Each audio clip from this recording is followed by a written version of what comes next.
Hi കൂട്ടുകാരെ, welcome back to ഗണിത മന്ദിരം ചാനൽ. നമ്മൾ ഇന്ന് വന്നിരിക്കുന്നത് ആൾജിബ്ര ബീജഗണിതം എന്ന പാഠഭാഗത്തിലെ അടുത്ത പ്രവർത്തനങ്ങളുടെ വീഡിയോയുമായിട്ടാണ്. നമുക്കറിയാം അടുത്തത് നമ്പർ ക്യൂരിയോസിറ്റീസ്, അതായത് സംഖ്യാ കൗതുകങ്ങൾ. അത് കേൾക്കുമ്പോൾ തന്നെ നമുക്കറിയാം എന്തൊക്കെയോ കൗതുകങ്ങൾ ഒളിഞ്ഞു കിടക്കുന്നുണ്ട് അല്ലേ? അതെന്തൊക്കെയാണെന്ന് നമുക്കൊന്ന് നോക്കാം. പേജ് നമ്പർ 167 മുതൽ 171 വരെയുള്ള പാഠഭാഗത്തിലെയും 171 ഒന്നാമത്തെ പ്രവർത്തനങ്ങൾ മുഴുവനായിട്ട് നമുക്ക് ഈ വീഡിയോയിലൂടെ നമുക്ക് മനസ്സിലാക്കാവുന്നതാണ്. സമയം കളയണ്ട അല്ലേ? നമുക്ക് പ്രവർത്തനങ്ങളിലേക്ക് കടക്കാം.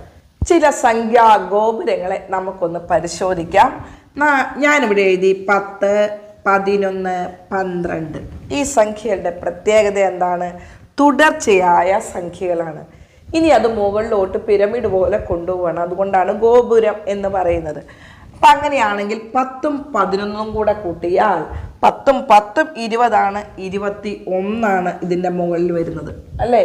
ഇനി നമുക്ക് അടുത്ത രണ്ട് കൂട്ടിയാലോ? 11ഉം 11ഉം 22ഉം 1ഉം 23 ഇങ്ങോട്ട് വന്നു.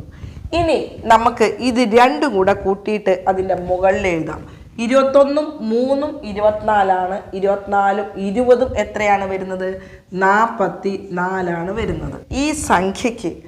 ഈ സംഖ്യകളിൽ ഏതെങ്കിലും ഒരു സംഖ്യയായിട്ട് എന്തെങ്കിലും ബന്ധം നിങ്ങൾക്ക് കാണാൻ പറ്റുന്നുണ്ടോ? വേറൊന്നും കൂടെ നോക്കാം അല്ലേ? ഞാനിവിടെ ഏതാണ് 2, 4, 6. ഇവിടെ വ്യത്യാസമുണ്ട്. ഇവിടെ 10, 11, 12 എന്ന ഒരു പാറ്റേൺ ആണ് എടുത്തത്. ഇവിടെ ഞാൻ 2 വീതം വ്യത്യാസത്തിലാണ്. 2, 4, 6. നോക്കൂ, 2, 4, 6. 4, 6, 10. ഇനിയോ 10ഉം 6ഉം എത്രയാണ് വരിക? 16. ഒന്ന് ആലോചിച്ച് നോക്കൂ. ഈ സംഖ്യകളിലെ ഏതെങ്കിലും ഒരു സംഖ്യയായിട്ട് ബന്ധമുണ്ടോ? ഉണ്ട് അല്ലേ? 11ൻ്റെ 4 മടങ്ങാണ് എന്ത്? 44. 4 ടൈംസ് ആണ്. അങ്ങനെയാണെങ്കിൽ 4ൻ്റെ 4 മടങ്ങല്ലേ 16? അങ്ങനെയാണെങ്കിൽ വേറെ ഒന്നും കൂടി ഒന്ന് നോക്കിയാലോ? 1, 3, 5. ചെറിയ സംഖ്യ എടുത്തതാണ്. അപ്പം നമുക്ക് ആദ്യം ആ ഗോപുരത്തിൻ്റെ മുകളിലുള്ള സംഖ്യ എഴുതാം. ഏതാ? എനിക്ക് മനസ്സിലായി. നിങ്ങൾക്ക് കിട്ടിയോ? 3, 4, 12 ആയിരിക്കും ഇവിടെ വരുന്നത്. നമുക്കൊന്ന് നോക്കാം അല്ലേ? 1, 3 എത്രയാണ്? 4. 3, 5, 8. 8, 4 കൂട്ടി എത്രയാണ് വരിക? 12 വരുന്നത്. നല്ലൊരു രസമാണ് അല്ലേ? ഇതുകൊണ്ടാണ് പറയുന്നത് അത് നമ്പർ ക്യൂരിയോസിറ്റീസ്, അതായത് സംഖ്യാ കൗതുകങ്ങൾ. അപ്പോൾ നമുക്ക് പിന്നെ ഒരു സംശയം, എന്തുകൊണ്ടാണ് ഇത് ശരിയായി വരുന്നത്? ഇവിടെയും നമുക്ക് എന്ത് വേണം? ബീജഗണിതം ഉപയോഗിച്ച് സമർത്ഥിക്കണം. നമുക്കൊന്ന് നോക്കിയാലോ? ഇങ്ങനെ വരുമ്പോൾ നമ്മൾ ശ്രദ്ധിക്കേണ്ടത് നടുക്ക് കിടക്കുന്ന സംഖ്യയുമായിട്ടാണ് ബന്ധം. അപ്പം എക്സ് ആയിട്ട് എടുത്തു. ഇടതുവശത്തുള്ള സംഖ്യ x-1 ആയിട്ടെടുത്തു. വലതുവശത്ത് x+1 ആയിട്ടെടുത്തു. ഇതിങ്ങനെ കിടന്നു കഴിഞ്ഞാൽ നമുക്കറിയാം അതിൻ്റെ ചിഹ്നങ്ങളൊക്കെ വരും. എന്താണ് വരിക എന്നൊന്നും അറിയില്ല. അപ്പം നമുക്കതിനൊരു കോളത്തിലാക്കി മാറ്റാം. ഞാൻ ഇതിനിങ്ങനെ കോളം വരച്ചു, കോളത്തിലേക്കാക്കി മാറ്റി. ഇവിടെ ഇങ്ങനെ വരച്ചു. ഇനി ചെയ്യേണ്ടത്, കോളം വരയ്ക്കാനും പഠിക്കണം കേട്ടോ. അതിനും ഒരു കലയാണ്. നിങ്ങൾ സ്കെയിലും പെൻസിലും ഉപയോഗിച്ച് ചെയ്യാം. ടീച്ചർ വെറുതെ നമുക്കറിയാം വീഡിയോ ആയതുകൊണ്ട് ലെങ്ത്ത് കൂടെ ഉണ്ടാകുന്ന വിചാരിച്ചിട്ടാണ്. ഇതിൻ്റെ മധ്യഭാഗത്തുനിന്ന് ഇതിൻ്റെ മധ്യഭാഗത്തേക്ക് എടുക്കുക. ഇതിനെ പകുതിയിൽ വരയ്ക്കുക. ഇനി ഇത് രണ്ടും കൂടെ കൂട്ടുക. എക്സ് അല്ലേ? അപ്പം എത്ര എക്സാ? 2x - 1 വരുന്നത്. ഇനി ഇത് രണ്ടും കൂട്ടിയാലോ? 2x + 1 വരുന്നത് അല്ലേ? ഇനി നമുക്ക് ഇതിൻ്റെ മുകളിലുള്ളത് നോക്കാം. ഈ മുകളിൽ വരുമ്പം നമുക്കറിയാം ഇത് രണ്ടും കൂടെ കൂട്ടുവാണ്. ഇത് 2xഉം 2xഉം എത്ര വന്നു? 4x വന്നു. ഇനിയോ 1 കൂട്ടി 1 കുറച്ചു. അപ്പം അതെന്തായി? ക്യാൻസലായിപ്പോയി. നോക്കൂ, 2x - 1 കൂട്ടണം 2x + 1 എന്ന് പറയുന്നത് 2xഉം 2xഉം കൂട്ടിയാൽ 4x + 1ഉം -1ഉം ക്യാൻസലായിപ്പോയി. 1 കൂട്ടി 1 കുറച്ചു. അപ്പം അത് ഫലത്തിലില്ല. ഇപ്പം കൂട്ടുകാർക്ക് മനസ്സിലായില്ലേ? ഇതുകൊണ്ടാണ് ആ ബന്ധം ശരിയാകുന്നത്. ഗോപുരത്തിൻ്റെ അടിയത്തെ പടിയിൽ ഇപ്പം 10, 20, 30 അടിയത്തെ പടിയിൽ നമ്മൾ ശ്രദ്ധിക്കുമ്പോൾ ഒരേ അകലമായിരിക്കണം ഉണ്ടാവുന്നത്. ഇവിടുന്ന് 10 കഴിഞ്ഞിട്ടാണ് അടുത്ത 20 കഴിഞ്ഞിട്ട് അതേ 10 കഴിഞ്ഞിട്ട് വേണം 30. ഇങ്ങനെ ഒരേ അകലം പാലിക്കുന്ന സംഖ്യകളാണെങ്കിൽ നടുക്ക് കിടക്കുന്ന സംഖ്യയുടെ 4 മടങ്ങായിരിക്കും ആ ഗോപുരത്തിൻ്റെ മുകളിൽ കിടക്കുന്ന സംഖ്യ. അങ്ങനെയാണെങ്കിൽ കൂട്ടുകാർക്ക് തോന്നുന്നുണ്ടാവും, ടീച്ചറെ ഇത് 3 സംഖ്യകളല്ലേ എഴുതിയിട്ടുള്ളൂ, നമുക്ക് 4 സംഖ്യകളായാലോ 5 സംഖ്യകളായാലോ? അപ്പം നിങ്ങളുടെ മനസ്സിലൊരു ക്യൂരിയോസിറ്റി വരുന്നില്ലേ, ഒരു കൗതുകം വരുന്നില്ലേ? ഇങ്ങനെ ഒരു കണക്ഷൻ കിട്ടിക്കഴിഞ്ഞാൽ നമ്മൾ എന്ത് ചെയ്യണം? അടുത്തത് നമ്മൾ സ്വയം പരിശോധിച്ച് നോക്കണം. അപ്പോഴാണ് ആ ബന്ധം നമുക്ക് കിട്ടുക. ആ ബന്ധം കിട്ടുമ്പോൾ നമുക്ക് എന്ത് ചെയ്യും? ഭയങ്കര ഒരു സന്തോഷമായിരിക്കും. അപ്പം നമുക്ക് അടുത്തൊന്ന് നോക്കിയാലോ? ഇനി അടുത്തതായിട്ട് 4 നിലയുള്ള ഗോപുരങ്ങളൊന്ന് പരിശോധിച്ചാലോ? ഞാനിവിടെ എഴുതാം 3, 4, 5, 6 കോൺസിക്യൂട്ടീവ് നമ്പേഴ്സ് അല്ലേ? നമുക്ക് തുടർച്ചയായ സംഖ്യകളാണ് ഇവിടെ എഴുതിയിരിക്കുന്നത്. ഞാൻ ഈ ഗോപുരത്തിൻ്റെ പടി ഇതൊന്ന് വരയ്ക്കാൻ പോവുകയാണ്.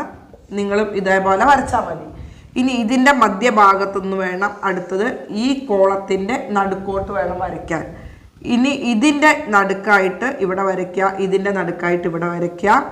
അടുത്തത് ഇതിൻ്റെ നടുക്കുന്ന് ഇങ്ങനെ വരയ്ക്കുക, പിന്നെ ഇതൊന്ന് നടുക്ക്. ഓക്കെ, പിന്നെ അതിൻ്റെ മുകളിൽ ഇങ്ങനെയാണ് വരയ്ക്കുന്നത്. 3, 4, 7 4, 5, 9 5, 6, 11. ഇനി അതിൻ്റെ മുകളിലേക്കുണ്ട് 7, 9, 16 11, 9, 20. ഇനി നമുക്ക് എന്ത് ചെയ്യണം? 20ഉം 10ഉം കൂടെ കൂട്ടുക. 20ഉം 10ഉം 30ഉം 6ഉം 36. എന്താണ് ബന്ധം? നിങ്ങളൊന്ന് കണ്ടുപിടിക്കുക. മറ്റൊരു സംഖ്യകൾ കൂടെ എഴുതിയാലോ? 8 3 കൂട്ടി എഴുതാൻ പോവാണ്. 8 8 3 11 11 3 14 14 3 17. ഇവിടെയും ഒരേ അകലമാണ് പാലിക്കുന്നത്. അങ്ങനെയുള്ള സംഖ്യകൾക്ക് ഈ ബന്ധം ശരിയാവുള്ളൂ.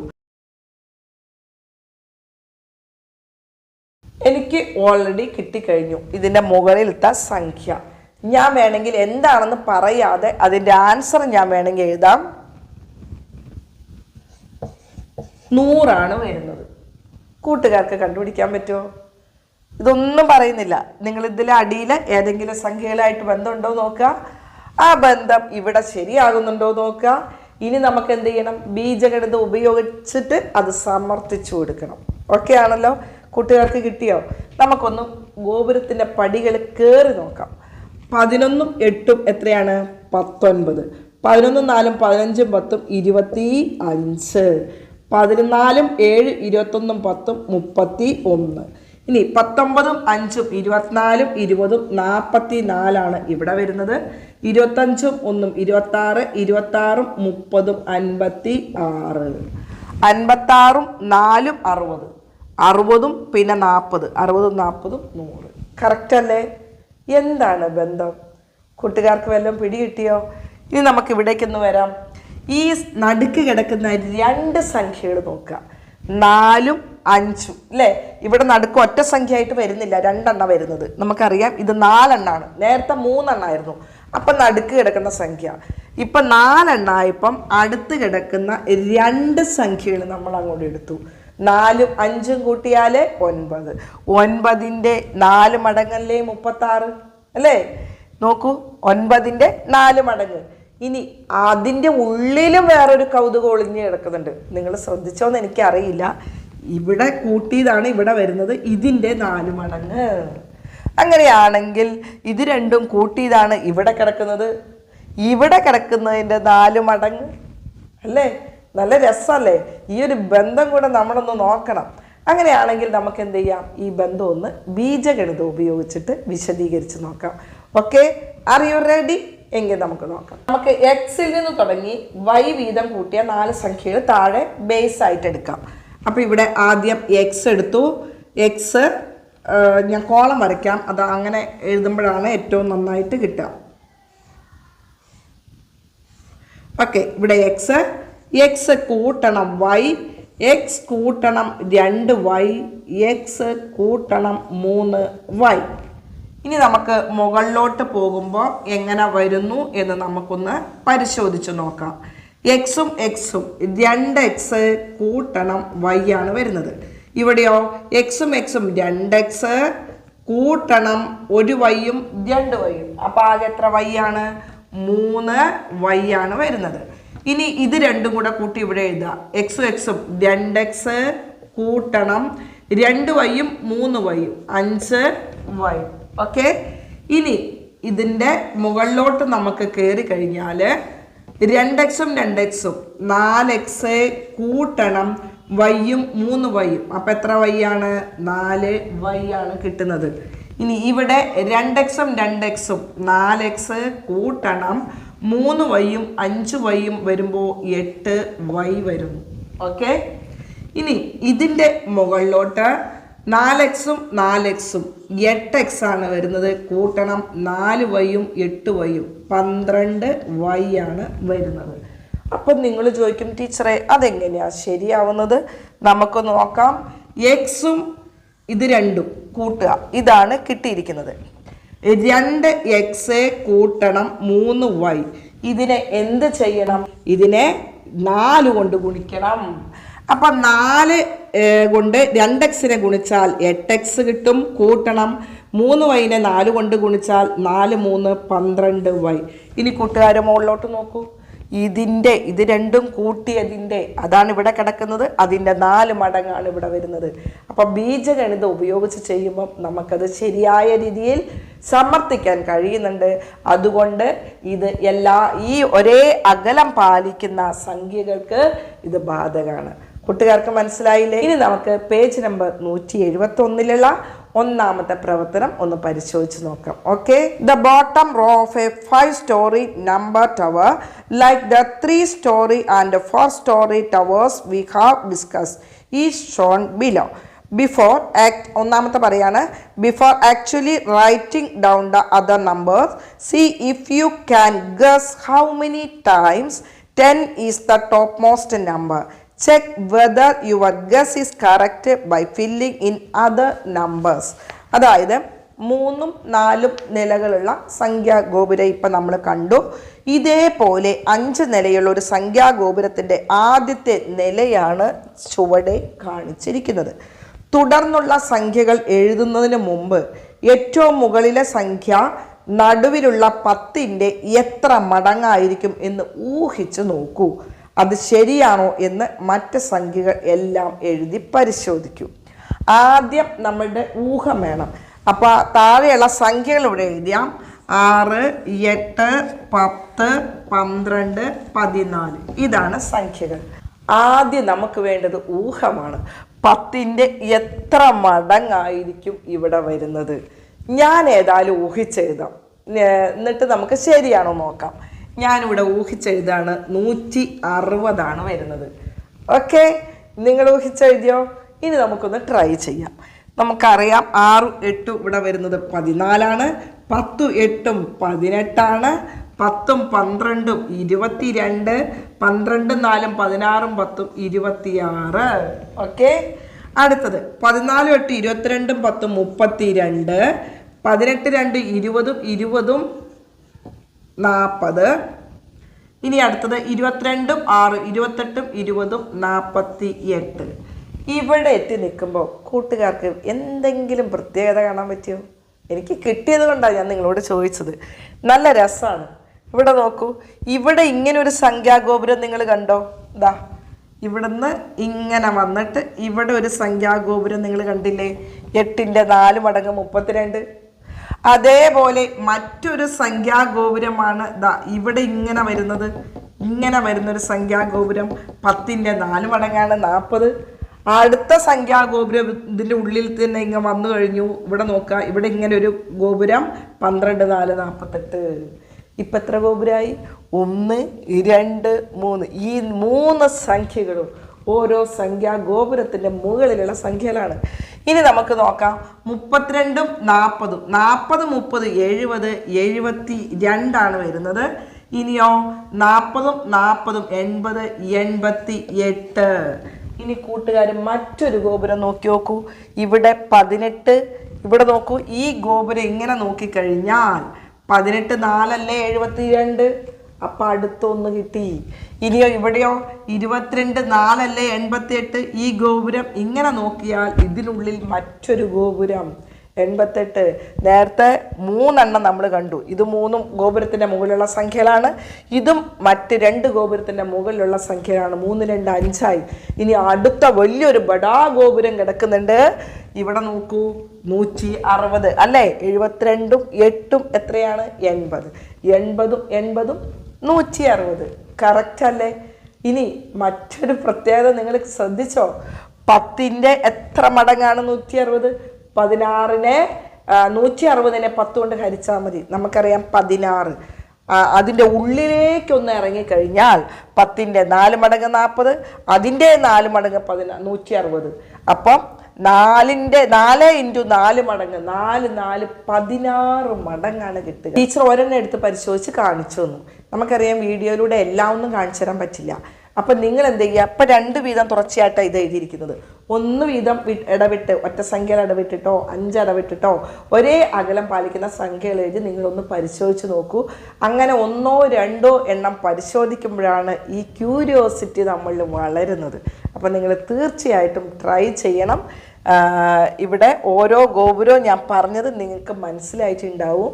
ഇതിന് കഴിഞ്ഞ കൊല്ലവും ഞാൻ വീഡിയോ ഇത് ചെയ്തിട്ടുണ്ട്. അതിനകത്തും ഇത് വ്യക്തമായിട്ട് ഞാൻ പറയുന്നുണ്ട്. ആ പാഠം തന്നെയാണ് ഈ പാഠം. വലിയ വ്യത്യാസമൊന്നുമില്ല, ചെറിയ ഒരു മാറ്റം മാത്രമേ ഉള്ളൂ. ഓക്കെ, നമുക്ക് അടുത്ത ചോദ്യത്തിലേക്ക് കയറാം. ഞാൻ ടെക്സ്റ്റ് ബുക്കിലുള്ളത് കൊണ്ട് ഞാൻ മുഴുവൻ വായിക്കുന്നില്ല, ജസ്റ്റ് ഒന്ന് പറയുകയാണ്.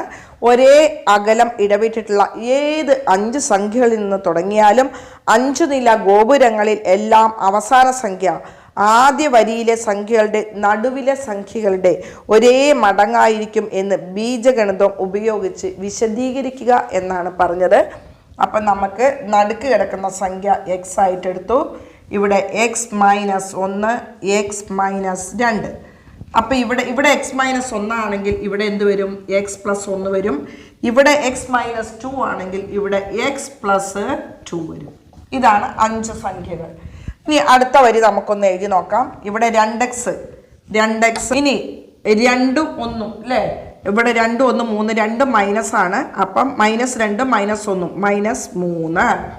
ഓക്കെ, അടുത്തത് x - 1 x, 2x - 1. അടുത്തത് 2x + 1, പിന്നെയോ 2x + 3. ഇനി നിങ്ങൾ ശ്രദ്ധിച്ചു നോക്കി അറിയാം.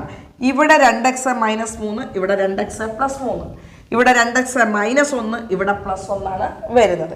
ഇനി അടുത്ത ഗോപുരത്തിലെ സംഖ്യ ഇവിടെ 2x ഉം 2x ഉം 4x -3 1 4.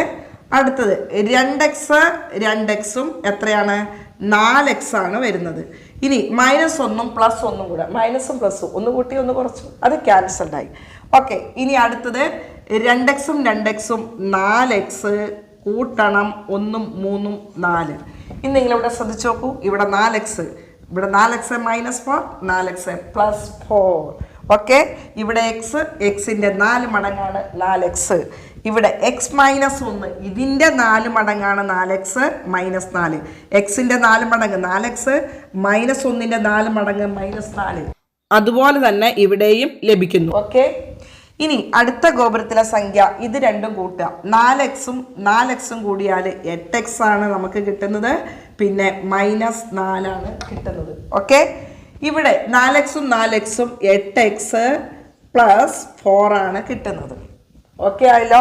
ഇനി നിങ്ങളത് ഇവിടെ നോക്കിക്കഴിഞ്ഞാൽ നിങ്ങൾക്ക് മനസ്സിലാവും. ഇതാ 2xൻ്റെ 4 മടങ്ങാണ് 8x - 4. 2xൻ്റെ 4 മടങ്ങ് 8x, 1ൻ്റെ 1 4 4. അതേപോലെ തന്നെയാണ് ഇവിടെയും വരുന്നത്. 2xൻ്റെ 4 മടങ്ങ് 8x, 1ൻ്റെ 1 4 4. ഓക്കെ, ഇനി ഇത് രണ്ടും കൂടെ കൂട്ടിയാൽ ഇവിടെ കിട്ടുന്നത് 8x ഉം 8x ഉം നമുക്ക് കിട്ടും 16x. പിന്നെ 4 കൂട്ടി 4 കുറച്ചു, അതങ്ങ് ക്യാൻസൽഡ് ആയി. അപ്പം നമുക്ക് 16x. അപ്പം എക്സിൻ്റെ 4 മടങ്ങിൻ്റെ 4 മടങ്ങ്, അതായത് ഈ എക്സിൻ്റെ 16 മടങ്ങാണ് വരുന്നത്. ഇപ്പോൾ കൂട്ടുകാർക്ക് മനസ്സിലായിട്ടുണ്ടാവും. നമ്മൾ ആ ബീജഗണിതം ഉപയോഗിച്ച് അതൊന്നും അങ്ങോട്ട് വിശദീകരിച്ചു അല്ലേ? പക്ഷെ അതിനിടയ്ക്ക് കുറച്ചധിക കാര്യങ്ങൾ ഞാൻ പറഞ്ഞിട്ടുണ്ട് എന്ന് മാത്രം. ഓക്കെ, അടുത്ത ചോദിച്ചിരിക്കുന്നത് അതിൽ ആ ചോദ്യം ഓൾറെഡി നമ്മൾ പറഞ്ഞു കഴിഞ്ഞാണ്. എല്ലാ സംഖ്യകളും ഇത് എഴുതാതെ തന്നെ നമുക്കത് നിശ്ചയിക്കാൻ പറ്റുമോ എന്നാണ് ചോദിച്ചത്. പറ്റും, നമുക്കറിയാലോ. ഇത് എക്സ് ആണെങ്കിൽ ഇവിടെ 4x വരും, ഇവിടെ എന്ത് വരും? 16x വരും. ഇനി നമുക്ക് ഈ എക്സിൻ്റെ സ്ഥാനത്ത് വേറൊരു സംഖ്യ എടുക്കാം. ഇപ്പം ഇവിടെ ഞാൻ എടുക്കുകയാണ് 10 എടുക്കുകയാണ്. ഇവിടെ 10 എടുക്കുകയാണെങ്കിൽ 10 × 4 ഇവിടെ എത്ര വരും? 40. ഇതിൻ്റെയും 4 മടങ്ങ് എത്ര വരും? 160. നോക്കൂ, 10ൻ്റെ 4 മടങ്ങ് 10ൻ്റെ എത്ര മടങ്ങ് വരും? 16 മടങ്ങ്. ഇനി നമുക്ക് വേറൊരു സംഖ്യ നിങ്ങൾക്ക് എടുത്തു നോക്കാം. അതായത് 20 എടുത്താൽ 20ൻ്റെ 4 മടങ്ങ് എത്ര വരും? ഇതിൻ്റെയും 4 മടങ്ങ്, അതായത് ഇതിൻ്റെ 16 മടങ്ങാണ് വരിക. അപ്പം എത്ര വരിക? 320. നമുക്ക് മുഴുവൻ സംഖ്യകളൊന്നും വേണ്ട, ഈ സംഖ്യകൾ മാത്രം കിട്ടിയാൽ തന്നെ നമുക്ക് എഴുതാൻ പറ്റും. ഒരു സംഖ്യ കിട്ടിയാൽ മതി, നടുക്ക് കിടക്കുന്ന സംഖ്യ മാത്രം കിട്ടിയാൽ മതി. ഇനി അത് കിട്ടിയിട്ടില്ലെങ്കിലോ ഇല്ലെങ്കിലും നമുക്ക് എഴുതി വെക്കാം. ഇത് എക്സ് ആയിട്ട് നമ്മൾ അങ്ങ് എടുത്താൽ മതി. അപ്പോൾ നേരത്തെ ചെയ്ത പോലെ കിട്ടും. ഓക്കെ ആയില്ലേ? എൻ്റെ ബാക്കി പ്രവർത്തനങ്ങളുണ്ട്, അത് അടുത്ത വീഡിയോ ആയിട്ട് ഇടാം. വീഡിയോ ലെങ്ത് കൂടണ്ടെന്ന് വിചാരിച്ചിട്ടാണ്. ഇന്നത്തെ ക്ലാസ്സിൽ പറഞ്ഞ കാര്യങ്ങളൊക്കെ നിങ്ങൾക്ക് മനസ്സിലായിട്ടുണ്ട് എന്ന് കരുതുന്നു. ബാക്കി പ്രവർത്തനങ്ങളുമായിട്ട് നമുക്ക് അടുത്ത വീഡിയോയിൽ കണ്ടുമുട്ടുന്നതുവരെ ലവ് യു ഓൾ, ബൈ.